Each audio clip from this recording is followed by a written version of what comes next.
Podcasts on UNC-TV.org are made possible through the financial contributions of viewers like you, who invite you to join them in supporting UNC-TV.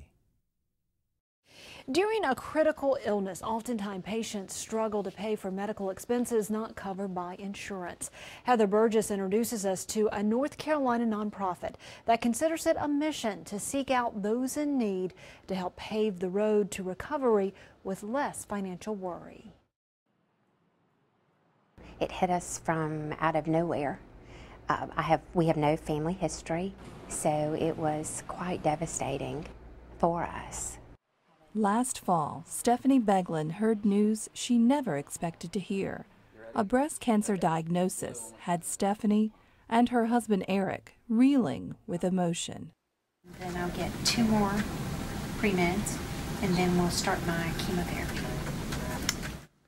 To keep family updated, Stephanie blogged about her experiences during her treatments at the University of North Carolina Cancer Hospital. After her first video blog post, she quickly learned she was not alone.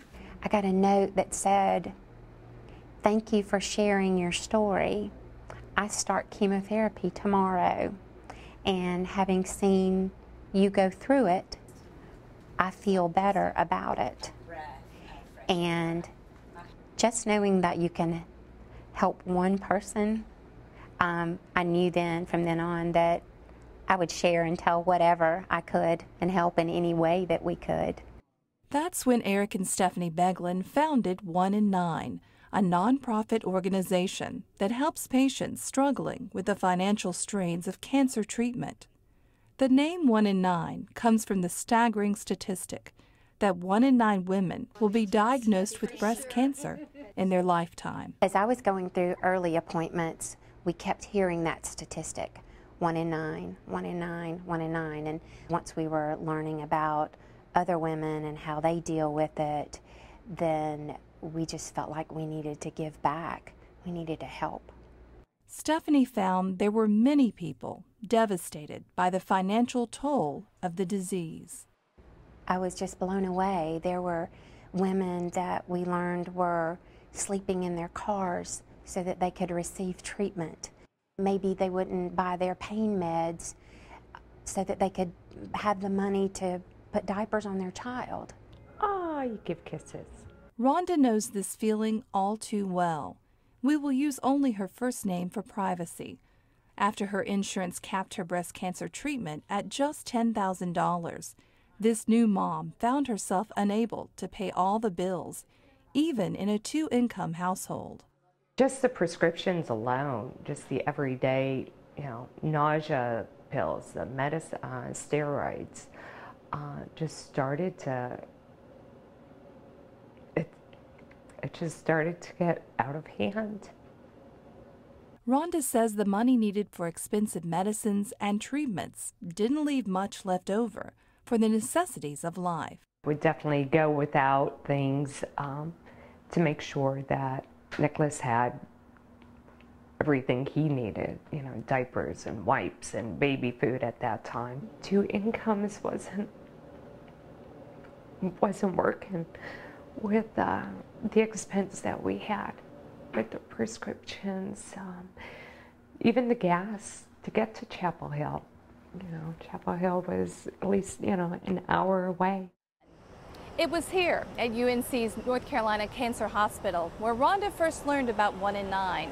1 in 9 partners with UNC's nurse navigators, counselors, and social workers to help identify patients who need assistance during their treatments, which could include 1 to 6 months of chemotherapy, surgeries, and radiation.